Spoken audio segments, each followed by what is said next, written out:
Umakyat nga pala ako ng bubong. Upang maglagay nga pala ng CCTV. Ito nga pala mga nakita namin sa video.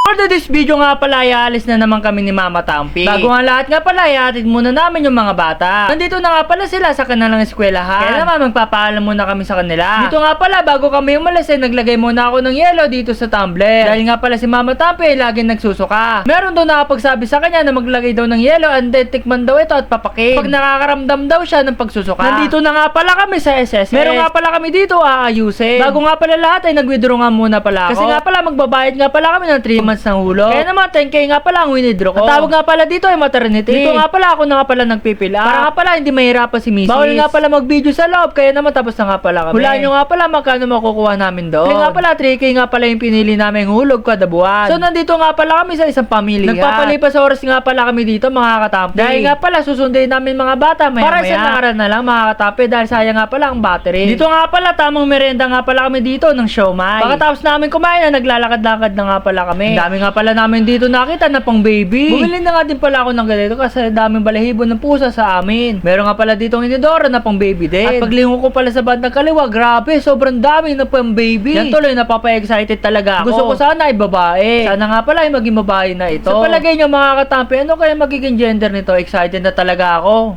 So yan guys, nakauwi na nga pala kami ng bahay at ginabi nga pala kami. And then, sabi nga pala sa comment section, maglagay daw ako ng CCTV doon sa bubong.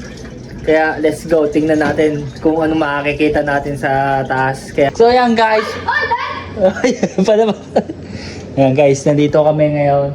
So, yung CCTV ilalagay namin dito na lang para mas madaling akyatin guys.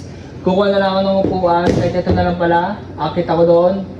And sasampa ko yung CCTV doon. Tara, let's go.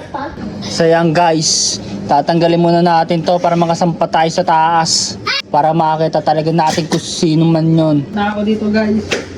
Uy, yung tali. Go away. Tapos ka na. Nandito na pala ako sa taas guys. Guys, wala akong nakikita dito guys. Basta! So wala naman nakikita. Okay, yung CCTV. So yan guys, lalagay lang natin itong CCTV dito sa taas. Nagsitahan po guys. Yan. Ayan guys, lagay lang natin. Uy, bumaliktad. Teka lang, tara, ayusin natin. So ayan guys, set up ko na nga pala yung camera dito at titingnan natin kung ano makikita natin ngayong gabi. Oo. Tungkitin natin guys para maitayo natin ng ayos. Ayusin natin ano, CCTV natin guys. Mayos ko naman, CCTV. Yun. Yan guys, nakatayo na yung CCTV natin. And then, check na natin guys. Tara, sa baba na tayo, sasaksak na natin. Psst, kayong dalawa, tingnan ito. Oh, ito titingnan natin mamaya sa bubong. Dito natin yan. Ganyan itsura na sa bubong pag nakita mo na. Ganyan, iikot-ikot yan.